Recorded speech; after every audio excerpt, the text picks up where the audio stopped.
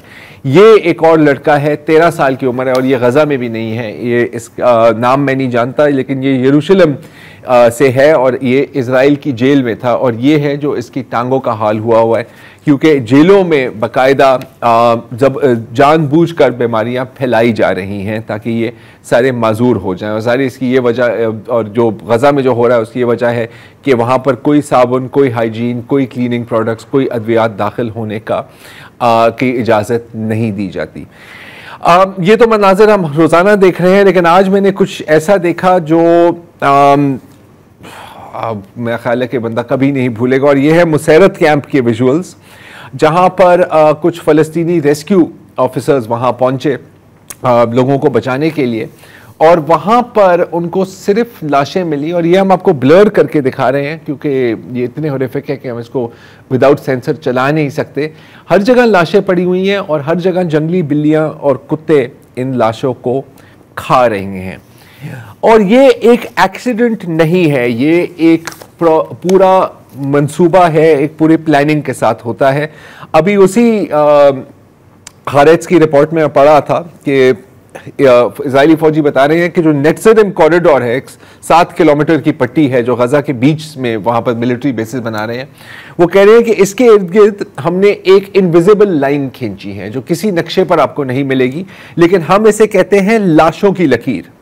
और यहां पर जो भी फलस्तीनी दाखिल होता है उसको मार डाला जाता है, और फिर हम उन लाशों को हम वहां से कलेक्ट नहीं करते, हम इंतजार करते हैं कि वहां पर कुत्ते आए, वहां पर बिल्लियां आए, उनको खाएं, क्योंकि हमें पता है कि जो गजा के जो लोग हैं वो अपने लवाकिन की लाशें ढूंढने के लिए कुत्ते बिल्लियों के पीछे आएंगे, क्योंकि उनको पता है कि अगर यहां पर कुत्ते बिल्लियां जा रही हैं तो यहां पर लाशें हैं, और फिर हम उनके मोर्चे लगा के उनका इंतजार करते हैं और फिर हम उनको भी कत्ल करते हैं। मतलब कि उसको एक डेथ ट्रैप बनाया हुआ है।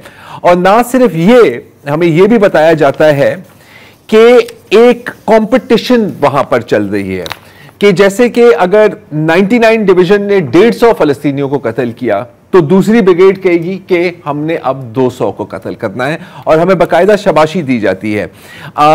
एक फौजी हमें यह बताता है कि एक कोई दूर से कोई बंदा चल के आ रहा था और हम सब ने कहा कि इसको मारो। देखिए 100-200 बार गोलियां चली, हमारे फौजी हंस रहे हैं, उसको मार रहे हैं, और फिर जब हम उसके पास गए तो पता लगा कि ये तो कोई 14 साल का बच्चा था, उसके पास कोई हथियार ही नहीं था।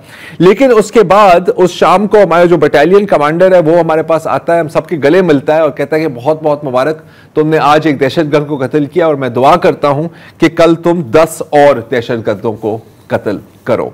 तो ये है वहां की सूरत हाल, और इस दौरान मैं आपको ये भी बताऊंगा।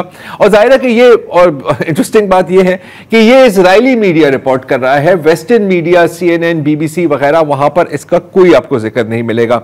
आखिर में मैं आपको ये बताता चलूं कि जो आखिरी स्लाइटली फंक्शनल हस्पताल है गजा में, कमाल अदवान हस्पताल, उसको भी इस वक्त चारों तरफ से घेर दिया गया है, उस पर शेलिंग की जा रही है, उस पर फायरिंग हो रही है।